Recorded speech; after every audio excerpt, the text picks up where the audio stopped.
Hi guys, Mallu കോമിക്സിൻ്റെ പുതിയൊരു വീഡിയോയിലേക്ക് എല്ലാവർക്കും സ്വാഗതം. അപ്പോൾ നമ്മളിന്ന് നിയോ ഈഗോയിസ്റ്റിക് ലീഗിൻ്റെ പാർട്ട് 2 ആണ് നോക്കാൻ പോകുന്നത്. പാർട്ട് 1 നമ്മൾ ഓൾറെഡി അപ്ലോഡ് ചെയ്തിട്ടുണ്ട്. അപ്പോൾ നിങ്ങളത് കണ്ടിട്ടില്ല എന്നുണ്ടെങ്കിൽ അതിൻ്റെ ലിങ്ക് ഞാൻ ഡിസ്ക്രിപ്ഷനിൽ കൊടുക്കാം. അപ്പോൾ അത് കണ്ടിട്ട് ഇത് കാണുക, അപ്പോൾ കുറച്ചുകൂടി ക്ലാരിറ്റി ഉണ്ടാവും. അപ്പോൾ നമുക്ക് സമയം കളയാണ്ട് വീഡിയോ തുടങ്ങാം. So if you are interested, keep watching the video.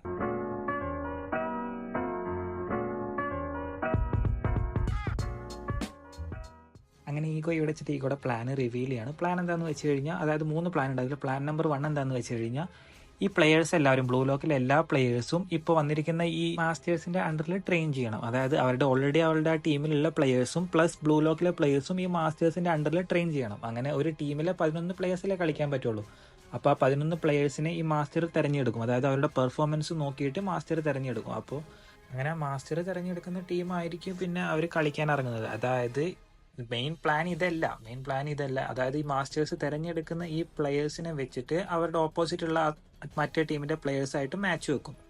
അതും സാധാരണ മാച്ച് പോലെയല്ല. പക്ഷേ ഈഗോ തീരുമാനിച്ചിട്ടുള്ളത്, അതായത് നോർമൽ ഒരു മാച്ച് നടക്കുമ്പോൾ എങ്ങനെയായിരിക്കും, 90 മിനിറ്റ്സ് ആയിരിക്കില്ലേ. ഇതിൽ അങ്ങനെയല്ല. 90 മിനിറ്റ്സ് കളിച്ചിട്ട് ഏറ്റവും കൂടുതൽ ഗോൾ അടിക്കുന്ന ടീമല്ലേ നോർമലി ജയിക്കുക. പക്ഷേ ഈഗോ എങ്ങനെ തീരുമാനിച്ചത്, ആദ്യം ആരാണോ 3 ഗോൾ അടിക്കുന്നത് ആ ടീം ഇതിൽ വിജയിക്കും.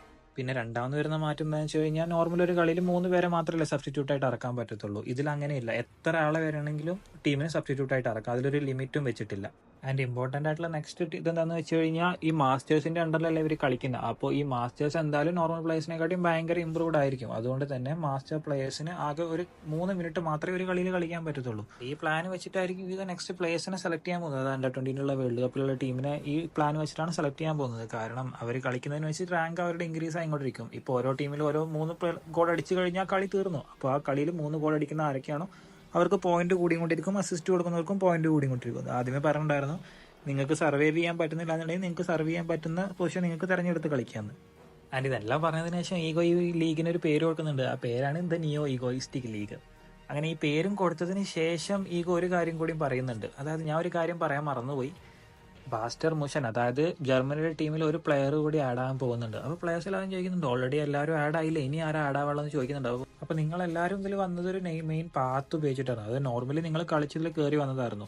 പക്ഷെ ഇതിൽ ഔട്ടായി പോയ ഒരു പ്ലെയർ വീണ്ടും തിരിച്ചു വരുന്നുണ്ട്. അവന് ഇതുവരെ ഉണ്ടായിരുന്ന എല്ലാ തോറ്റുപോയ പ്ലേയേഴ്സിനെയും ജയിച്ചു പോയ പ്ലേയേഴ്സിനെ ഔട്ട്കം ചെയ്തിട്ട്, അവന്റെ സ്റ്റാമിനയും സ്ട്രാറ്റജി എല്ലാം ഔട്ട്കം ചെയ്തിട്ടാണ് അവൻ വരുന്നത്. വേറെ ആരുമല്ല, കുനിഗാമിയാണ്. അങ്ങനെ കുനിഗാമിയുടെ എൻട്രി കണ്ട് എല്ലാവരും വണ്ടടിച്ച് നോക്കി നിൽക്കായിരുന്നു. ഇസാഗിയൊക്കെ ആകെ വണ്ടടിച്ച് നോക്കി നിൽക്കായിരുന്നു. കാരണം ഇസാഗിക്ക് ആകെ ഒരു കാര്യത്തിൽ മാത്രമേ വിഷമം ഉണ്ടായിരുന്നുള്ളൂ. ഫസ്റ്റ് സീസണിൽ ഈ കുനിഗാമി, അതായത് പുറത്തായി പോയ കാര്യത്തിൽ മാത്രമേ ഇസാഗിക്ക് ഭയങ്കരമായിട്ട് വിഷമം ഉണ്ടായിരുന്നുള്ളൂ. അങ്ങനെ കുനിഗാമിനെ കണ്ടിട്ട് എല്ലാവരും വണ്ടടിച്ച് നോക്കി നിൽക്കുകയാണ്. ആൻഡ് ഇത് കഴിഞ്ഞ് ബാസ്റ്റർ മുഷന്റെ ട്രെയിനിങ് സെക്ഷൻ കാണിക്കുന്നുണ്ട്. അവിടെ നമ്മുടെ ബ്ലൂ ലോക്കിന്റെ പ്ലേയേഴ്സിനെ വെച്ച് നോക്കുമ്പോൾ ബാസ്റ്റർ മുഷന്റെ പ്ലേയേഴ്സ്, അതായത് നോർമൽ ആ ടീമിന്റെ ജർമ്മനി ടീമിന്റെ പ്ലേയേഴ്സ് ഭയങ്കരമായിട്ട് കളിക്കുന്നു.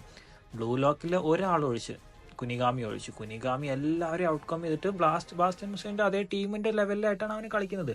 ഫസ്റ്റ് സോണിൽ ഒരു 100 മീറ്റർ ഡാഷും, സെക്കൻഡ് ഒരു സ്പ്രിന്റ് റൗണ്ടും, തേർഡ് ഒരു ജമ്പിങ് റൗണ്ടും, അങ്ങനെ എല്ലാ റൗണ്ടിലും കുനിഗാമി ഔട്ട്കം ചെയ്യാണ്. അതായത് ബ്ലൂ ലോക്ക് പ്ലേയേഴ്സിനെ ഔട്ട്കം ചെയ്തിട്ട് ബാസ്റ്റർ മുഷന്റെ പ്ലേയേഴ്സായിട്ട് കോമ്പീറ്റ് ചെയ്തുകൊണ്ടിരിക്കുകയാണ് അവിടെ. ആൻഡ് ഇവരെല്ലാവരും ട്രെയിനിങ്ങിന്റെ നടുവിലെത്തിയപ്പോൾ തന്നെ ഓൾറെഡി ഒരു പ്ലെയർ എല്ലാതും തീർത്ത് അവിടെ പോയിരിക്കുന്നത്. നോക്കുമ്പോൾ അതാരാണെന്ന് നോക്കുമ്പോഴാണ് അവന്റെ പേരാണ് കൈസറിനെ ഇവിടെയാണ് ഇൻട്രൊഡ്യൂസ് ചെയ്യുന്നത്. കൈസറിനെ അവിടെ ഇൻട്രൊഡ്യൂസ് ചെയ്തതിനു ശേഷം ഇസാഗി കംപ്ലീറ്റ് ചെയ്തിട്ട് ഒരു ബോൾ ഷൂട്ട് ചെയ്യുന്നുണ്ട്. ആ ഷൂട്ട് ചെയ്ത ബോളും അതായത് ഡിഫ്ലക്ട് ചെയ്തിട്ട് കൈസർ അവിടെ നിന്ന് എടുക്കുന്നുണ്ട്. ആൻഡ് നമുക്കൊന്നും അറിയില്ല ഈ കൈസർ എത്ര പവർഫുൾ ആണെന്ന്. അങ്ങനെ നമുക്ക് ഇത്താഷിയുടെ ഒരു പോയിന്റ് ഓഫ് വ്യൂ എന്നാണ് കാണിക്കുന്നത്. അവിടെ നമുക്ക് കാണിച്ചു തരുന്നുണ്ട് ഈ കൈസർ എന്ന ആള് ഇത്തോഷി സേ പോലെയാണ്. അതായത് റിന്റെ ബ്രദറെ പോലെയാണ്. ഒരു world 11 new generation world 11 top player ആണ് ഇത്തോഷി സേ. ഒരു മിഡ്ഫീൽഡർ ആണെന്നുണ്ടെങ്കിൽ കൈസറിനെ ഇവിടെ ഡിഫറൻഷിയേറ്റ് ആക്കുന്നത്, കൈസർ ഒരു സ്ട്രൈക്കറാണ്. അതായത് ഇത്തോഷി സേ പോലെ ഒരു മിഡ്ഫീൽഡർ അല്ലാണ്ട് സ്ട്രൈക്കർ ആയിട്ടാണ് ഇയാൾ കളിക്കുന്നത്. ഇത്തോഷി എത്ര പവർഫുൾ ആണെന്ന് നമ്മൾ കണ്ടതാണ്. പക്ഷേ ഇയാൾ അതിനേക്കാളും പവർഫുൾ ആയിട്ടാണ് ഇസാഗിയുടെ കണ്ണിലൂടെ നമുക്ക് കാണിച്ചു തരുന്നത്. ആൻഡ് ഇവർക്ക് കമ്മ്യൂണിക്കേറ്റ് ചെയ്യാൻ ഒരു സ്പെഷ്യൽ ആയിട്ടുള്ള ഒരു ഇയർപോഡ്സ് ഒക്കെ കൊടുക്കുന്നുണ്ട്. അതിനുശേഷം നമ്മുടെ ടീമിലെ മിഡ്ഫീൽഡറെ കാണിക്കുന്നുണ്ട്. അയാളാണ് ഈ നെസ്. ബാക്കിയുള്ള പ്ലേയേഴ്സിനെയും കാണിക്കുന്നുണ്ട്. ഇത്ര ഇമ്പോർട്ടൻ്റ് ആയിട്ടുള്ള ആൾക്കാരൊന്നും അല്ല. ആൻഡ് അത് കഴിഞ്ഞിട്ട് കൈസർ ഭയങ്കരമായിട്ട് ഇസാഗിയിൽ ഇൻട്രസ്റ്റഡ് ആണെന്ന് കാണിക്കുന്നുണ്ട്. കാരണം കഴിഞ്ഞ കളി ഉണ്ടായിരുന്നല്ലോ, അണ്ടർ-20 വേഴ്സസ് ബ്ലൂ ലോക്ക് കളിയിൽ ഇസാഗി ആയിരുന്നല്ലോ സ്പോട്ട് ലൈറ്റ് കൊണ്ടുവരുന്നത്. അത് കാരണം കൈസറിന് ഭയങ്കരമായിട്ട് ഇസാഗിയിൽ ഒരു ഇൻട്രസ്റ്റഡ് കാണിക്കുന്നുണ്ടായിരുന്നു. കാരണം ഇവനായിട്ട് കളിക്കാൻ എങ്ങനെയാണെന്നുള്ളൊരു ക്യൂരിയോസിറ്റി കൈസറിൻ്റെ ഉള്ളിൽ ഉണ്ടായിരുന്നു. അങ്ങനെ അവിടേക്ക് നിയോൽ നോയ വരുന്നുണ്ട്. എൻ്റെ അവിടെ വന്നിട്ട് പറയുന്നുണ്ട്, നിങ്ങൾ ഈ കുട്ടി കളി മാറ്റിയിട്ട് എനിക്ക് വേണ്ട കാര്യങ്ങൾ നിങ്ങൾ ചെയ്തു തരണം. അതായത് ഞാൻ ഒരു കാര്യത്തിലും ഞാൻ ഇമ്പ്രസ് ആവില്ല, ഒരു കാര്യം ഒഴിച്ചിട്ട്. നമ്പേഴ്സ്, ആരാണോ അധികം നമ്പേഴ്സ് എടുക്കുന്നത് അവരിൽ ഞാൻ ഇമ്പ്രസ് ആയിരിക്കും. ബാക്കി ഒരു കാര്യത്തിൽ നിങ്ങളെ ഞാൻ ഇമ്പ്രസ് ആകത്തില്ല. എനിക്ക് നിങ്ങളൊരു വിലയില്ല.